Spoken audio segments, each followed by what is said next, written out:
स्वागत है आप सबका आपके अपने चैनल सब्जेक्ट मस्ती में। उम्मीद करते हैं कि आप लोग मस्त होंगे और सब्जेक्ट मस्ती से पढ़ाई भी कर रहे होंगे। चलिए तो स्टार्ट करते हैं हम लोग आज की क्लास को। चैप्टर नंबर 1 जिसका नाम है वास्तविक संख्याएं, और आज इस चैप्टर का हम लोग सत्यानाश करने वाले हैं, मतलब कि पूरा समाप्त करने वाले हैं। ठीक, चलिए कहते हैं कि बुरी बात यह है कि समय कम है। बुरी बात यह है कि समय कम है और अच्छी बात यह है कि अभी भी समय है ना। बुरी बात यह है कि समय बहुत कम है, लेकिन अच्छी बात यह भी है कि अभी भी समय है। अभी भी जो करना चाहते हैं वह कर सकते हैं, है ना। ठोको ताली। चलिए स्टार्ट करते हैं हम लोग चैप्टर नंबर 1 से। कोशिश रहेगा कि एक महीने में आपका पूरा चैप्टर नंबर 1 से लेकर चैप्टर नंबर 15 तक ख़त्म कर दिया जाए। ठीक, पूरा और अच्छे से, पूरा ऑब्जेक्टिव सब्जेक्टिव के साथ में। तो चलिए आज की इस चैप्टर का शुभ आरंभ करते हैं और पूरा बेसिक के साथ हम लोग चलेंगे। चैप्टर का नाम क्या है? वास्तविक संख्याएँ। क्या नाम है? वास्तविक संख्याएं। ठीक, क्या नाम है बताइए? वास्तविक संख्याएं।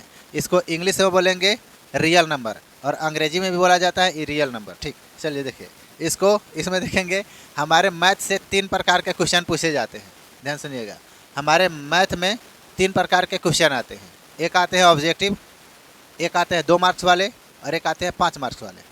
ठीक, एक आता है ऑब्जेक्टिव, दूसरा आता है 2 मार्क्स का, और तीसरा आता है 5 मार्क्स का। तो इसमें से कितना पूछा जाएगा? तो इसमें से आपका ऑब्जेक्टिव रहेगा 8 से 10 क्वेश्चन पूछा जाएगा। 8 कम से कम, ज़्यादा से ज़्यादा 10 क्वेश्चन यहाँ से पूछा जाएगा। सब्जेक्टिव की बात किया जाए तो आपका 3 क्वेश्चन पूछे जाते हैं यहाँ से। कितने क्वेश्चन? 3 क्वेश्चन। तो मान के चलिए कि आपका 8 क्वेश्चन हुआ, 8 नंबर, और 6 क्वेश्चन या 3 दूना 6 नंबर हुआ, तो 8 और 6 14 नंबर। 14 से 15 नंबर का जो सवाल आपके यहाँ से ही रहेंगे आपके बोर्ड एग्जाम में। हाँ, एक चैप्टर से 14 से 15 नंबर। और याद रखिएगा, हम आपको 100 नंबर का टारगेट करके नहीं बता रहे हैं, हम आपका 200 नंबर के टारगेट करके बता रहे हैं। ठीक है, क्या है कि एग्ज़ाम आपका 200 का होता है, जिसमें बनाना 100 नंबर होता है। समझ आ रहा है ना? और एग्ज़ाम कितने का होता है? 200 का, लेकिन बनाना कितने का होता है? 100 नंबर का। तो हमारा टारगेट 200 को लेकर के हम बता रहे हैं। और ज़रूरी नहीं है, आप उसमें से जो भी बनाना चाहते हैं बना सकते हैं। अगर आप चाहते हैं कि एक ही चैप्टर से हम 14 नंबर बना दे, 15 नंबर बना दे, तो बना सकते हैं, है कि नहीं? ऐसा समझ आ रहा है? देखिए, जैसे कि आपका ऑब्जेक्टिव 8 से 10 पूछा जाएगा, और सब्जेक्टिव 3 को क्वेश्चन पूछा जाएगा, 2 नंबर वाले और 6 नंबर का होता है। कहिएगा सर सब्जेक्टिव में 5 नंबर वाले, 5 नंबर वाले यहाँ से नहीं पूछे जाते।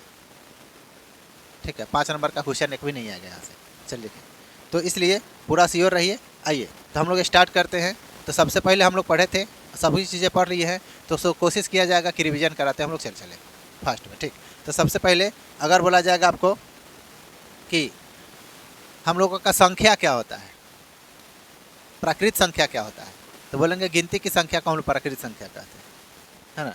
गिनती की संख्या को क्या कहते हैं? प्राकृत संख्या। तो ध्यान देंगे, यहाँ पर सबसे पहला हो जाएगा हम लोग का प्राकृत संख्या। प्राकृत संख्या, जो हम लोग गिनती की संख्या को क्या कहते हैं? प्राकृत संख्या कहते हैं। 1 2 3 4 5 6, है ना, गिनती की संख्या। गिनती कहाँ से शुरू करते हैं? 1 से ही तो शुरू करते हैं, है ना। गिनती कहाँ से शुरू किया जाता है? तो 1 से शुरू किया जाता है। ये हो गया हम लोग का प्राकृत संख्या। और इसी प्राकृत संख्या में जब हम लोग 0 को जोड़ दे तो क्या हो जाता है? जब 0 को जोड़ दे तो क्या हो जाएगा? पूर्ण संख्या। क्या हो जाएगा? पूर्ण संख्या। इसी प्राकृत संख्या में अगर हम लोग 0 को ऐड कर ले तो क्या आ जाएगा? बोलिए। 0 को हम लोग क्या कर ले? ऐड, तो क्या आ जाएगा? पूर्ण संख्या। क्या आ जाएगा? पूर्ण संख्या हो जाएगा। ठीक, प्राकृत संख्या में हम लोग 0 को जोड़ लेंगे तो क्या आ जाएगा?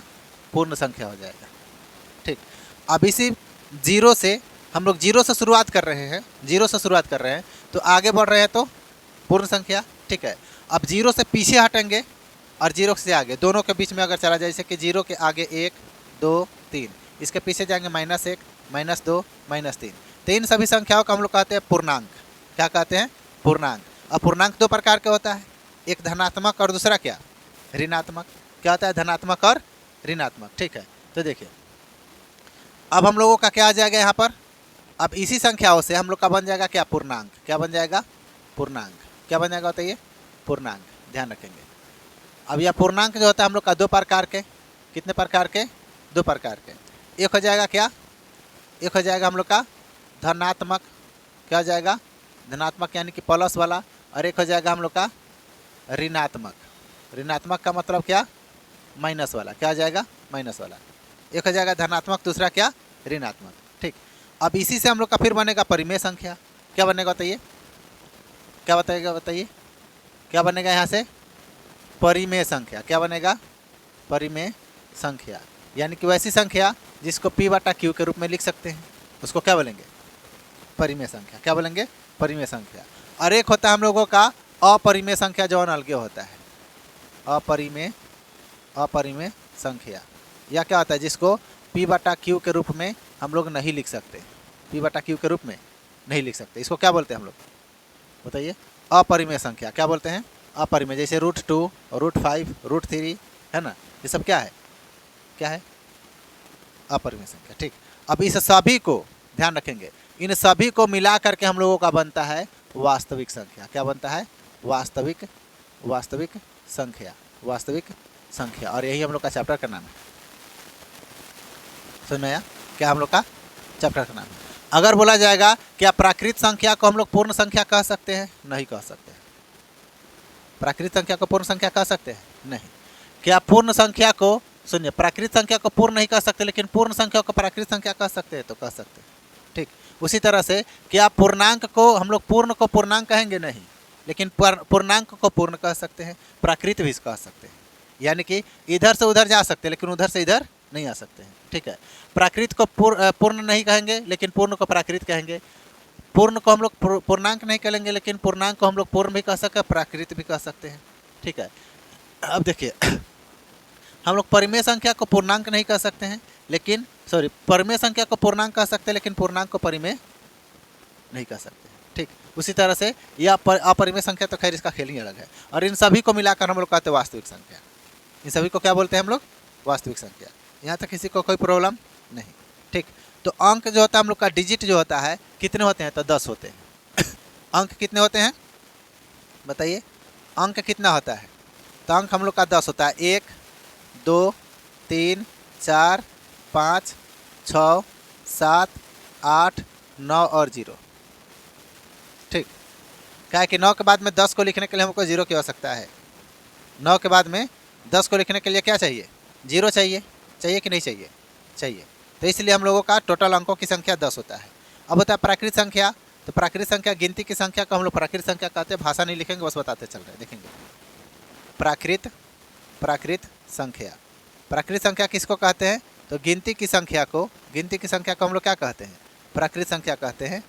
ठीक, गिनती की संख्या को क्या कहेंगे, प्राकृत संख्या। अगर पूछेगा कि सबसे छोटी प्राकृत संख्या, तो 1 है।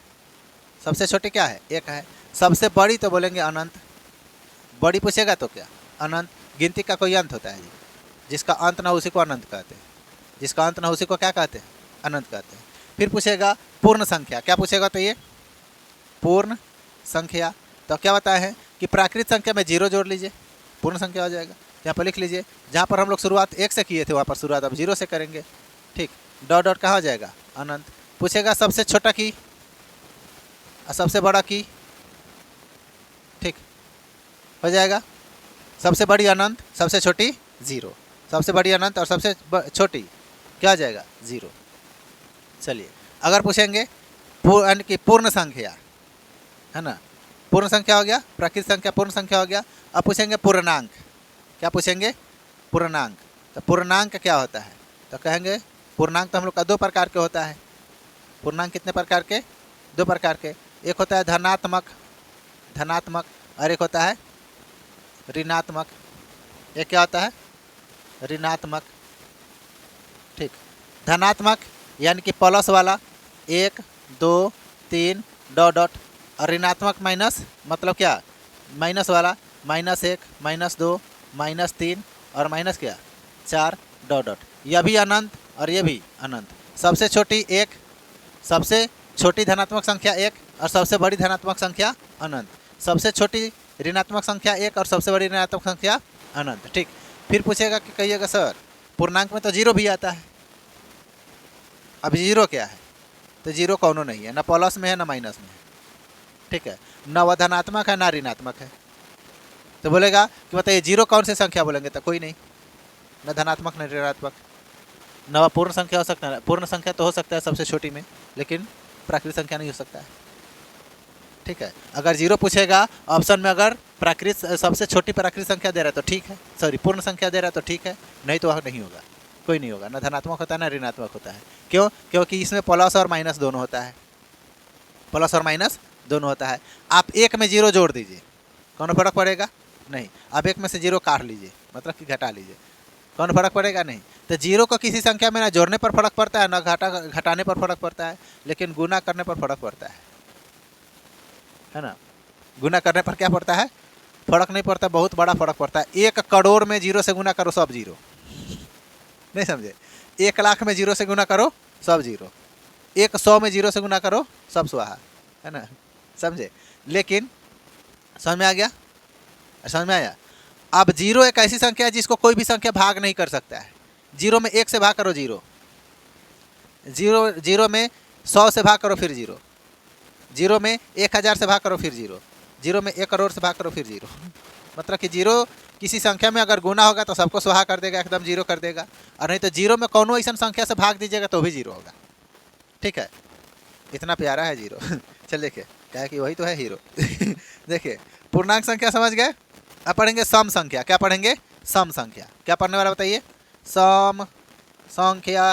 देखिए सम संख्या, सम संख्या मतलब कि वैसी संख्या जो 2 से कटेगा, है ना, वैसी संख्या जो 2 से कटेगा उसको क्या कहेंगे? सम संख्या। जैसे कि 2 का 2 2 दूना 4, मतलब कि 2 का पहाड़ा लिख दीजिए, नहीं समझे? तो यहाँ पर क्या हो जाएगा? 2 4 6 8 डॉट डॉट, कहाँ तक चला जाएगा? अनंत तक। कहाँ तक? अनंत तक। पूछेगा सबसे छोटी सम संख्या तो 2, सबसे छोटी सम संख्या तो 2, और सबसे बड़की क्या आ जाएगा? अनंत। सबसे छोटी तो सम छोटी तो क्या आ जाएगा? 2, और सबसे बड़ी क्या? अनंत। फिर पूछेगा विषम संख्या, तो ऐसी संख्या जवन 1 से और खुद से कटेगा वही विषम संख्या होगा, उसके अलावा किसी का हिम्मत नहीं है उसको काट दे। अरे सीधी से समझिए ना, जवन 2 से नहीं कटेगा उस विषम संख्या, जवन 2 से नहीं कटेगा क्या आ जाएगा? विषम संख्या। ठीक, यहाँ पर देखो, हाँ विषम संख्या क्या आ जाएगा? समझिए, विषम संख्या। इतना मस्ती से समझ रहे हैं ना? विषम संख्या। ठीक, चैप्टर खत्म होने दीजिए। ठीक है, चैप्टर खत्म होने दीजिए। ठीक, अगर ऑब्जेक्टिव पूछे नहीं बताए तो फिर यहाँ पर है दुख हरण, है ना, इसलिए प्यार से समझा रहे हैं, हंसा हंसा के समझ लो। देखो तो क्या पर विषम संख्या, तो ऐसी संख्या जो 2 से न कटेगा उसको क्या कहेंगे? विषम कहेंगे। जैसे 1 3 5 7 डॉट डॉट क्या आ जाएगा? अनंत। हेलो, डॉट डॉट क्या आ जाएगा? अनंत। पूछेगा सबसे छोटी विषम बताइए, सबसे छोटी विषम क्या आ जाएगा? सबसे छोटी हो जाएगा 1, और सबसे बड़ी क्या आ जाएगा? अनंत। सबसे बड़ी क्या आ जाएगा? अनंत। कोई प्रॉब्लम ना प्रॉब्लम। देखिए अब पढ़ेंगे हम लोग अभाज्य संख्या। क्या बोलेंगे?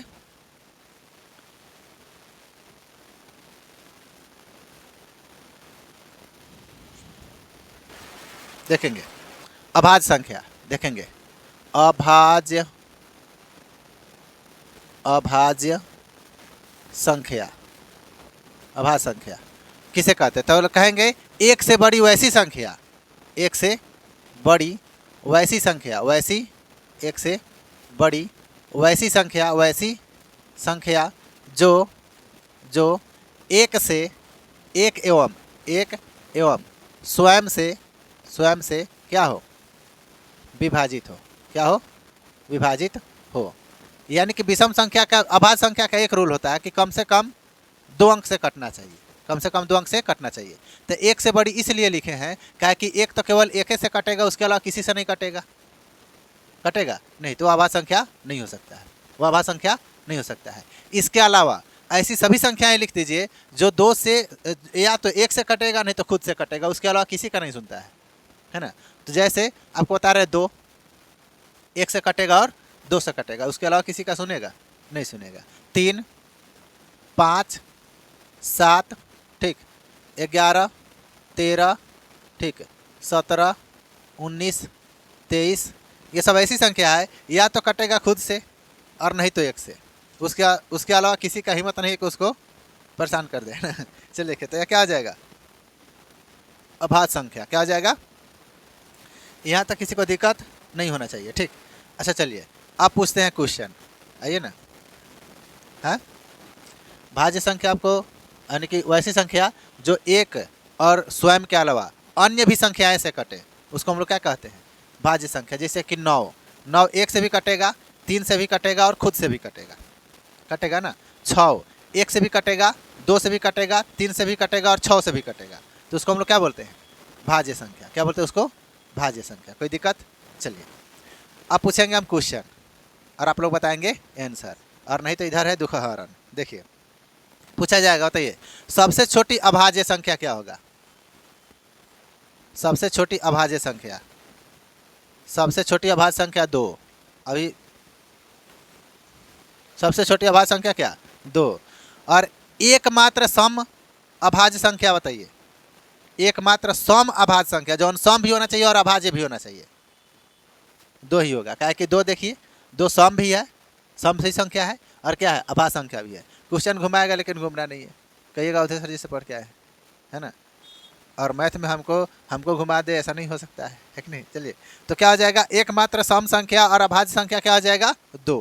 फिर पूछेगा 2 अंकों की सबसे छोटी अभाज्य संख्या क्या हो जाएगा, 2 अंकों की सबसे छोटी अभाज्य संख्या, हाँ 11 होगा। क्या होगा, 11। क्या कि 11 में देखिए 2 अंक है और सबसे छोटी ये है, इससे छोट कौन 2 अंक में है, नहीं है, तो सबसे छोटी हो जाएगा। ठीक, फिर पूछेगा कहते 2 अभाज्य संख्याओं का सम के मसा कितना आता है। याद रखिएगा इस टॉपिक को, 2 अभाज्य संख्या, अभाज्य संख्या का HCF बोले या मसा बोले, दोनों बात क्या है, एक ही होता है। इसका आंसर 1 आता है। क्या आता है, 1। 2 अभाज्य संख्याओं का HCF हमेशा 1 होगा। क्या होगा, हमेशा 1 होगा। फिर पूछा जाएगा 2 अंकों की सबसे बड़ी अभाज्य संख्या बताइए, सबसे बड़ी की, तो 97। क्या कि वही एक संख्या ऐसा है जो 1 से कटेगा और नहीं तो स्वयं से कटेगा, उसके अलावा दूसरे किसी से नहीं कटेगा। फिर आइए अगला कि 2 अभाज्य संख्याओं का मसा कितना होता है, तो 1 होता है। बताए हैं कि 2 सह अभाज्य संख्याओं का मसा कितना होगा, 2 सह अभाज्य संख्या का मसा बताना है, तो 2 सह अभाज्य संख्या का मौसा भी हम लोग का HCF भी क्या होता है, 1 ही होता है। क्या होगा, 1। सह अभाज्य संख्या यानी कि जो वैसी संख्या, ठीक है, 2 अभाज्य संख्या समझ गए, सह अभाज्य संख्या यानी